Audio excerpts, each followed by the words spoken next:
Il faut le dire, l'équipe béninoise aujourd'hui n'a pas même, ils n'ont même pas la taille d'affronter les éperviers. Ceux qui sont là aujourd'hui n'ont même pas la gabarit d'affronter le match de 24. Je suis béninois, je ne suis pas contre mon pays, j'aime beaucoup mon pays. Si, bon, pas miracle, je dis mais pas miracle, le Bénin est arrivé à gagner le jour là, tant mieux, hein, c'est pour aller remplir les 3 matchs à la CAN. Le Bénin d'aujourd'hui est dans le contexte de l'improvisation. La réalité d'aujourd'hui n'est pas la réalité de 2004. En 2004, nous avions des joueurs bien enjambés. En 2008, nous avions des joueurs bien enjambés. En 2010, nous avions des joueurs bien enjambés. Mais aujourd'hui, nous sommes dans le contexte de l'improvisation. Tous les joueurs qui sont présents sur la liste de déçus ne sont pas au point dans leur club. C'est des joueurs de réservistes, les joueurs de banc, mais on les a menés en tant que joueurs. Pire encore, des joueurs qui sont dans le pays, qui n'ont pas de club, qui ne jouent plus, mais on les a appelés à cause d'expérience. Non, le sport est autre chose. La réalité du sport est autre chose. Le sport, c'est l'endurance. Le football d'aujourd'hui, c'est l'endurance. Le Bénin s'est improvisé contre le Togo dans l'endurance. Ça va m'étonner que le Togo serait éliminé devant le Bénin. Mais moi, je souhaite la victoire des Béninois. Le football de dimanche, je crois que c'est les supporters qui vont pousser les écuries. Ce que je sais, la dernière fois que le Bénin a rencontré le Togo pour une qualification en Coupe d'Afrique, le Bénin a battu le Togo. C'était en juin 2007. 2007, on les avait battus 4-1. Aussi, on a joué contre l'équipe après. Pour le Chan, on a fait éliminer le Togo. Donc, je ne pense pas que l'on dise que le Bénin n'a aucune chance. Si c'est aussi en fonction des absences de l'équipe nationale, je sais que Stéphane Sessé ne sera pas là. Le gardien Fabien Fanol récemment est blessé.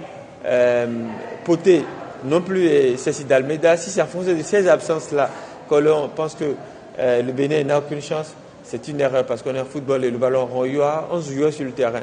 De plus, je l'ai rappelé tout à l'heure, le Bénin a déjà éliminé le Togo pour une phase finale 2007. On sera encore à domicile. Donc pour ce match-là, je pense que le Bénin a encore ses chances intactes.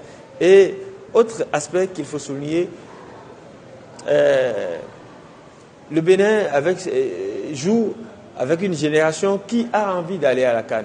Les deux équipes ont leur chance, les écureuils surtout, parce que quand nous avons vu l'équipe du Bénin évoluer face au Togo, on avait déjà une idée de ce que ça va être le match retour, parce que aller chez une équipe et lui tenir tête pour un match nul, c'était pas évident. Le Bénin est allé faire un match nul à Lomé au Togo, et donc le Bénin a bien ses chances. C'est vrai que certaines têtes sont suspendues, Stéphane Sessegnon, Michael Poté, Cécile Almeida, et puis le gardien numéro 1 qui est blessé à la dernière minute. Mais ça ne veut pas dire qu'on n'a pas les chances. Il y a d'autres joueurs qui sont là, comme Yannick Aguemon qui n'a jamais été appelé, donc qui sera difficilement maîtrisé par les Togolais parce qu'on ne le connaît pas. Il y a par exemple Sebio Soukou qui n'a jamais évolué en Afrique, qui sera difficilement maîtrisé, faute de connaissances sur lui.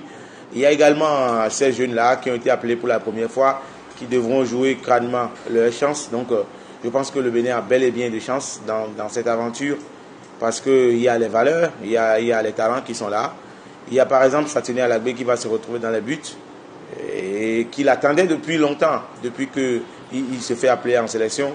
Il a toujours été dépassé par son aîné, Fabien Farnol. Cette fois-ci, il a sa chance et je pense qu'il va la saisir entièrement.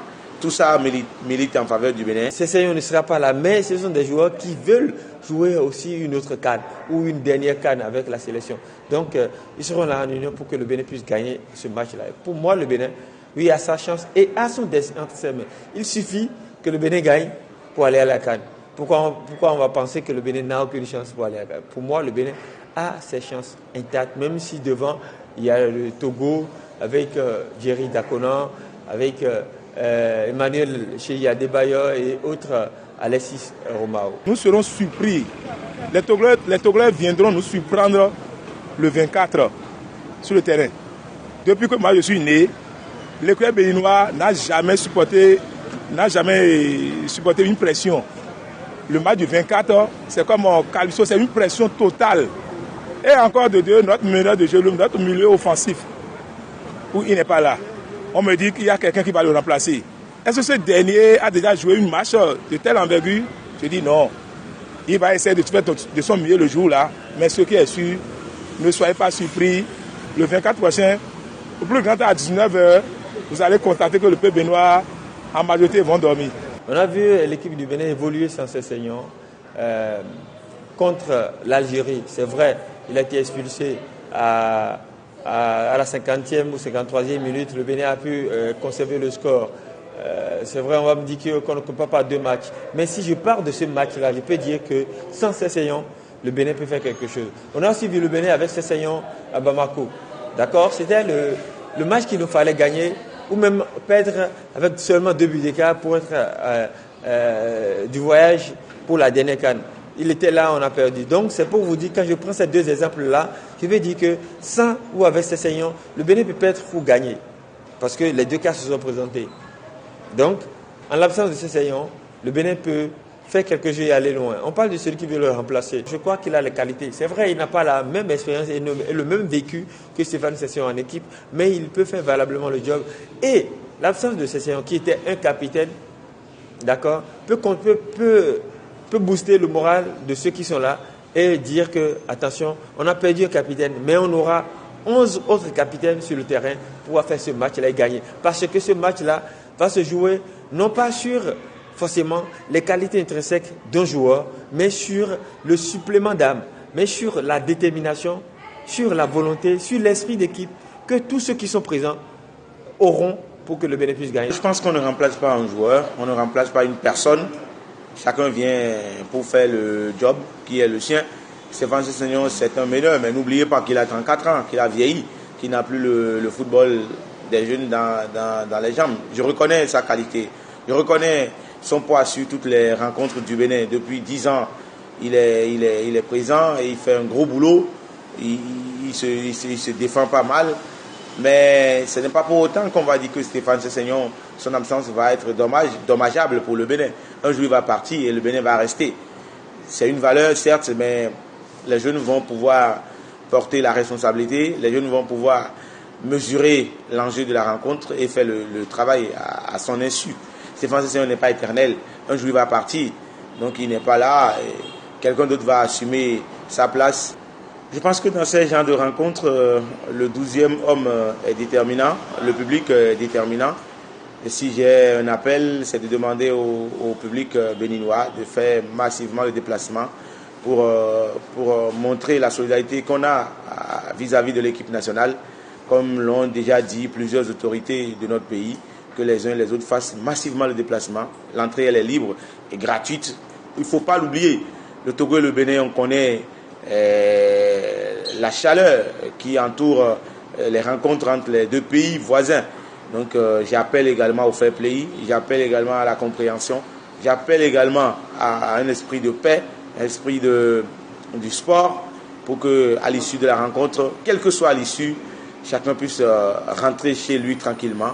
J'appelle également les autorités à divers niveaux à prendre leurs responsabilités pour une très bonne organisation de cette rencontre, afin qu'à la fin, on puisse sourire et pourquoi pas se réjouir de ce que le Bénin va jouer sa 4e Coupe d'Afrique des Nations après 2004, 2008 et 2010. C'est de pouvoir se lever comme un seul homme, comme un peuple qui n'a qu'un seul objectif, qui n'a qu'un seul idéal, voir son équipe aller à la CAN, parce que le Bénin reste le Bénin. Ça ne sert à rien de dire que oui, c'est le football, ils sont là, ils font ce qu'ils veulent. Il faudrait qu'on s'unisse autour de cette équipe, parce que les rares fois que le Bénin est resté ensemble, unis, soudés, on a eu de belles choses.